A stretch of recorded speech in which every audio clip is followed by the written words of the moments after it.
Hello friends, स्वागत है आप सभी का।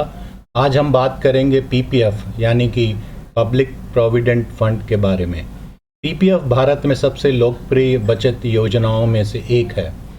क्योंकि यह योजना केंद्रीय सरकार की है, इसलिए इस योजना में निवेश किए गए पैसे और रिटर्न दोनों सुरक्षित और गारंटीड होते हैं। अगर आप युवा हैं तो आपको तुरंत अपना पीपीएफ अकाउंट खुलवाना चाहिए, और अगर आप पेरेंट्स हैं और आपके बच्चे अवयस्क हैं यानी कि नाबालिग हैं तो आप उनके पीपीएफ अकाउंट खुलवाएं। जब वो वयस्क होंगे तब यह अकाउंट उनके काम आएगा, बचत के लिए और साथ ही टैक्स बचाने के लिए भी। तब तक आप इसमें पैसे खुद डाल सकते हैं। आप इसकी 15 साल की मैच्योरिटी की अवधि पर बिल्कुल मत जाइए। वक्त बहुत जल्दी बीतता है और देखते ही देखते बच्चे कब बड़े हो जाते हैं पता ही नहीं चलता। मैंने भी यही किया था। बच्चों ने नौकरी शुरू करते ही खुद अपने पीपीएफ अकाउंट में पैसे डालने शुरू कर दिए। अब तो उनका अकाउंट 15 साल के बाद दूसरी बार 5 साल के एक ब्लॉक के लिए एक्सटेंड भी हो गया है। इस वीडियो को ध्यान से देखें और सुनें, और ज़रूरत पड़े तो इसका स्क्रीनशॉट भी ले लीजिए। पीपीएफ अकाउंट न्यूनतम 500 रुपये के साथ शुरू किया जा सकता है। अधिकतम राशि प्रतिवर्ष 1,50,000 रुपये आप जमा कर सकते हैं। पीपीएफ टैक्स लाभ भी प्रदान करता है, क्योंकि यह ट्रिपल ई यानी कि एग्जेम्प्ट श्रेणी के अंतर्गत आता है। इसका मतलब यह है कि पहले वर्ष जिस वर्ष में पीपीएफ में निवेश किया गया है, इस वर्ष में इनकम टैक्स की धारा 80C के तहत टैक्स में 1.5 लाख तक की छूट मिलेगी।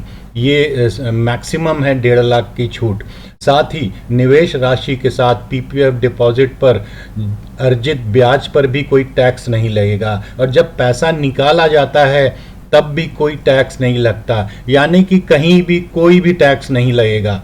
पीपीएफ के लिए ब्याज दर हर तिमाही सरकार द्वारा निर्धारित की जाती है। पीपीएफ की ब्याज दर वर्ष 2020, 2021 और वर्ष 2021 और 22 की पहली तिमाही यानी 1 अप्रैल से 7.1% तय की गई है, और वर्तमान में यही ब्याज दर है।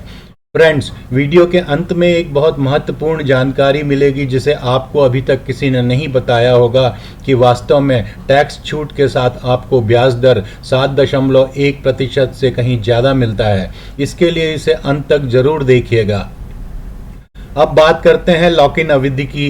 पीपीएफ 15 साल की लॉक इन अवधि वाला एक लॉन्ग टर्म निवेश है। इसका मतलब यह है कि पीपीएफ खाते में जमा की गई राशि को मैच्योरिटी पर ही निकाला जा सकता है, जो कि 15 वर्ष है। यह अवधि पूरी होने पर इसे हर 5 साल के लिए बार बार बढ़ाया जा सकता है। बीच में समय से पहले पैसा निकालने की अनुमति है, लेकिन केवल इमरजेंसी में ही आप ऐसा कर सकते हैं, जैसे कि स्वयं जीवन साथी या आपके आश्रित माता पिता या बच्चे की किसी जानलेवा बीमारी के इलाज हेतु, या स्वयं या अपने बच्चों के उच्च अध्ययन के लिए। सरकार प्रत्येक तिमाही के लिए ब्याज दरों की घोषणा करती है। पीपीएफ बैलेंस पे ब्याज की कैलकुलेशन हर महीने की जाती है, और ब्याज की रकम हर फाइनेंशियल वर्ष के अंत में पीपीएफ खाते में जमा हो जाती है 31 मार्च को। हर महीने ब्याज राशि की कैलकुलेशन उस महीने की 5 तारीख से महीने के आखिरी दिन के सबसे कम पीपीएफ बैलेंस पर की जाती है। इसलिए पीपीएफ निवेशकों को प्रत्येक महीने की 5 तारीख तक अपने पीपीएफ खाते में पैसा जमा करने की सलाह दी जाती है, यानी कि 1 तारीख से लेकर 5 तारीख तक आपको जमा करना है। उदाहरण, अगर आप 6 अप्रैल को 1,50,000 जमा करते हैं तो आपको कुल 880 रुपये सालाना का नुकसान होता है। इसीलिए आप महीने की 1 से 5वीं तारीख तक ही राशि जमा करें। आप बाद में भी कर सकते हैं, पर उस महीने का ब्याज आपको नहीं मिलेगा। केवल एक भारतीय निवासी अर्थात रेसिडेंट इंडियन ही पीपीएफ खाता खोल सकता है। एनआरआई पीपीएफ खाता खोलने के योग्य नहीं है। हालांकि एक निवासी भारतीय जो खाता खोलने के बाद एनआरआई बन जाता है, वह मैच्योरिटी तक अपना खाता जारी रख सकता है। उसे आगे 5 साल के लिए वो उसे बढ़ा नहीं सकता। माता पिता अभिभावक अपने अवयस्क बच्चों के लिए भी पीपीएफ अकाउंट खोल सकते हैं, जैसा कि मैंने पहले बताया। मगर अवयस्क बच्चे के माता पिता जीवित हैं तो दादा दादी नाना नानी अवयस्क बच्चों के लिए खाता नहीं खोल सकते। ज्वाइंट अकाउंट और एक से अधिक अकाउंट खोलने की अनुमति नहीं है। पीपीएफ खाता खोलने का फॉर्म बैंक से प्राप्त किया जा सकता है। केवाईसी को वेरीफाई करने के लिए Aadhaar card, voter ID card, driving licence, address proof, PAN card, passport size photo चाहिए, जैसा कि दूसरे अकाउंट खोलने के लिए जो आपको दस्तावेज चाहिए होते हैं। नॉमिनी भी आपको रजिस्टर कराना चाहिए, ये बहुत ज़रूरी होता है। यदि आपका बड़े बैंकों में किसी एक में खाता है तो आप पीपीएफ खाता खोलने के लिए उनकी नेट बैंकिंग सेवा का उपयोग कर ऑनलाइन भी खाता खोल सकते हैं। कुछ बैंक आपसे रेफरेंस नंबर के साथ दर्ज की गई जानकारी की हार्ड कॉपी और संबंधित बैंक को अपने केवाईसी विवरण के साथ जमा करने के लिए भी कह सकते हैं। पीपीएफ बैलेंस आसानी से नेट बैंकिंग द्वारा ऑनलाइन चेक किया जा सकता है। इसके सुविधा के लिए आप अपने बैंक से संपर्क कीजिए। आप ऑनलाइन पैसा भी जमा कर सकते हैं। बैंक और डाकघर पीपीएफ अकाउंट के लिए एक अलग पासबुक प्रदान करते हैं। पीपीएफ 15 साल की अनिवार्य लॉक इन अवधि के तहत काम करता है। हालांकि आपातकालीन मामलों में कुछ बैलेंस विड्रॉल किया जा सकता है, जैसा मैंने पहले बताया। खाते से कुछ राशि को खाता खोलने के 6 वर्ष पूरा होने के बाद विड्रॉल किया जा सकता है। प्रति फाइनेंशियल वर्ष में केवल एक आंशिक विड्रॉल यानी कि कुछ ही पैसा निकालने की अनुमति है। प्रति वर्ष में निकाली जा सकने वाली अधिकतम धनराशि की भी कुछ शर्तें हैं, जो कि आप अपने बैंक से राशि की निकासी के समय पता कर सकते हैं।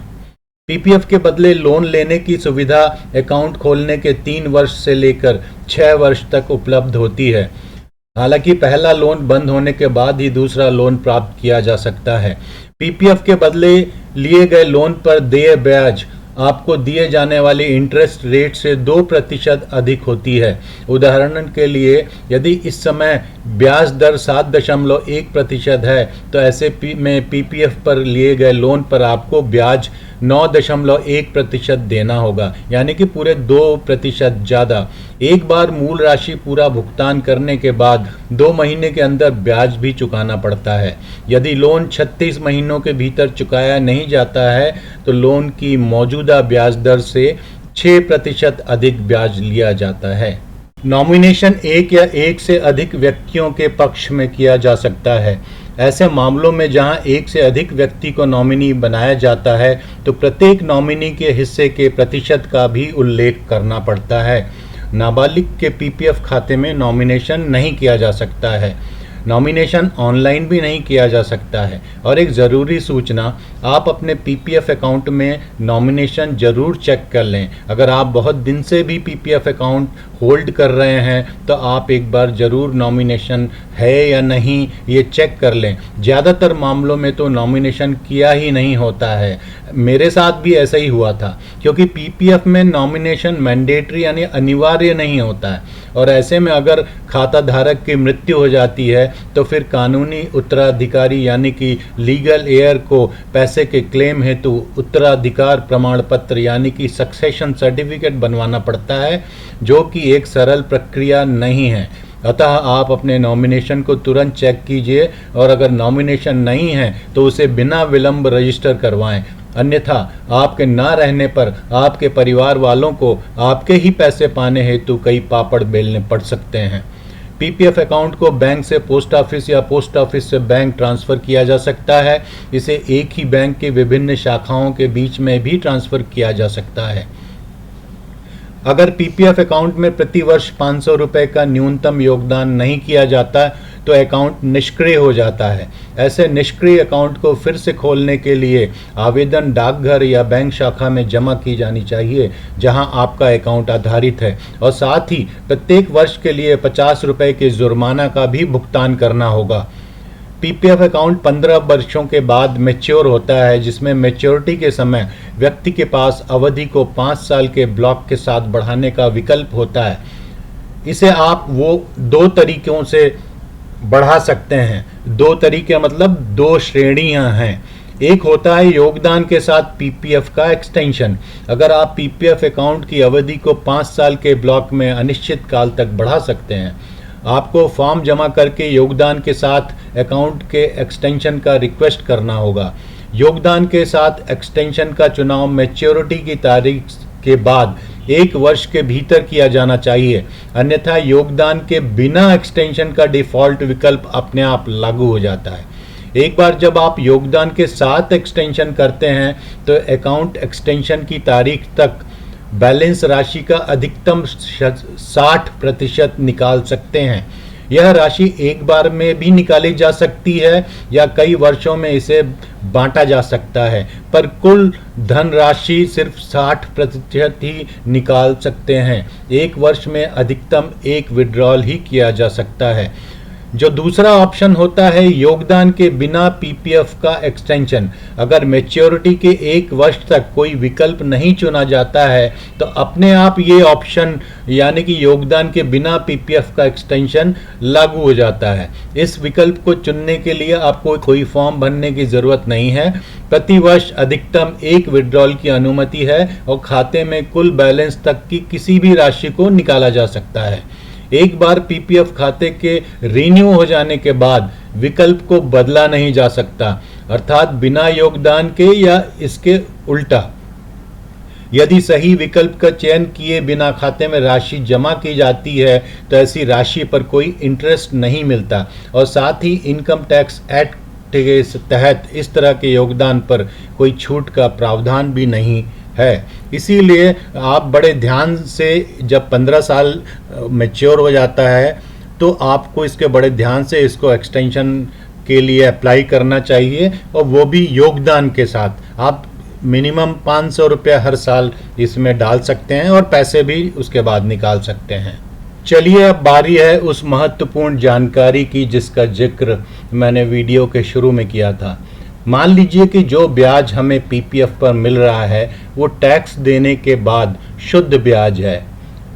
हालांकि ये सही नहीं है, ये इस पे टैक्स लगता ही नहीं है, बट फिर भी अगर मान लेते हैं तो मैंने इसमें एक रिवर्स कैलकुलेशन किया है, यानी कि उल्टी गणित की है। इस हिसाब से आपका जो अर्जित ब्याज है कुल 10.32% आता है। यानी कि अगर आप इसे किसी अन्य निवेश जैसे कि एफडी या किसी अन्य स्कीम से तुलना करें तो आप पीपीएफ में प्रति वर्ष 7.1% की जगह 10.32% ब्याज कमा रहे हैं। पर यह गणित उनके लिए है जो 30% की इनकम टैक्स के स्लैब में आते हैं, यानी कि मैक्सिमम आप 30% टैक्स दे रहे हैं। तो उनके लिए तो ये बहुत ही सोने में सुहागा है। आप 1.5 लाख रुपए पे सालाना 10.32% ब्याज कमा रहे हैं। 20% टैक्स श्रेणी वालों के लिए ये ब्याज 8.97% बैठता है और 5% टैक्स श्रेणी वालों के लिए ये 7.49% है।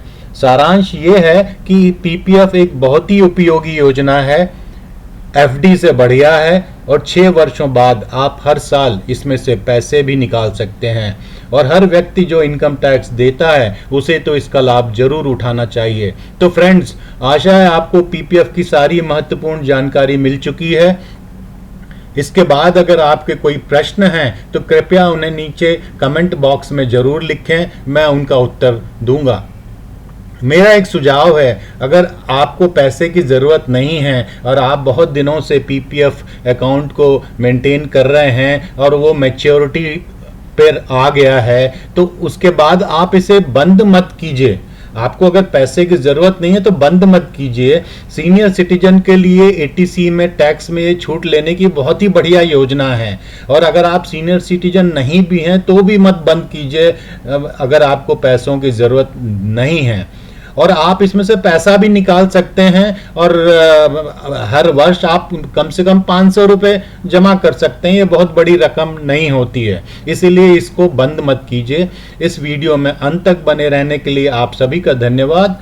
आगे आने वाले समय में ऐसी ही कई जानकारियां मैं आपसे शेयर करूंगा, तो कृपया इस चैनल को सब्सक्राइब कर लें और नोटिफिकेशन के बेल आइकन को दबा दें, जिससे आपको नए वीडियो की जानकारी तुरंत मिल जाएगी।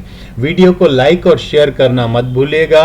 अपने और अपने परिवार का ध्यान रखिएगा। तो दोस्तों, फिर मिलेंगे, तब तक के लिए धन्यवाद और नमस्कार।